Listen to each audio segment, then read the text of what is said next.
பார்த்தீங்களா, நான் வேறு ஒரு வீடியோ போட்டிருந்தேன் இல்லையா, நம்ம கொளிஞ்சி பழத்தை வந்து கட் பண்ணி ஜூஸ் எடுத்து சாப்பிட்லாம் அப்படின்ட்டு.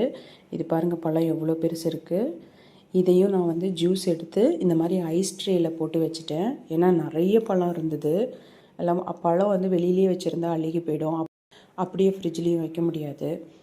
அதனால் இந்த மாதிரி பாருங்கள், ஜூஸ் எடுத்து, ஜூஸ் எவ்வளோ திக்காக இருக்குது பாருங்கள், அதை அப்படியே நான் ஐஸ் ட்ரேயில் ஊற்றி ஃப்ரீசரில் வச்சுட்டேன்.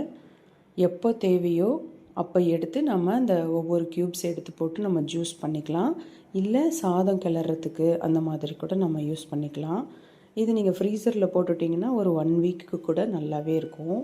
ஏன்னா பழமாக வெளியில் வச்சுருந்தோம்னா கண்டிப்பாக அது வந்து கெட்டு போயிடும் பழம். இது வந்து உரிச்சும் சாப்பிட முடியாது, நம்ம ஆரஞ்சு பழம் மாதிரி. ஏன்னா பயங்கர புளிப்பாக இருக்கும், உரித்து சாப்பிடவே முடியாது.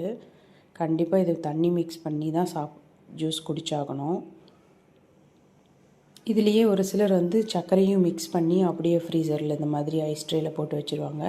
ஸோ அப்படியே எடுத்து நம்ம தண்ணி கலந்து ஜூஸ் குடிச்சுப்பாங்க. பாருங்கள் எவ்வளோ சூப்பராக அது க்யூப்ஸ் வருது. இது வந்து நான் 1 டேக்கு அப்புறமா ஃப்ரீசர்லேருந்து எடுக்கிறேன். இந்த மாதிரி க்யூப்ஸ் எடுத்து நம்ம எப்போ ஜூஸ் தேவையோ அப்போ போட்டுக்கலாம். நீங்கள் இது வந்து எலுமிச்சம்பழம், சாத்துக்குடி, ஆரஞ்சு எல்லாமே கூட இந்த மாதிரி நீங்கள் பண்ணிக்கலாம்.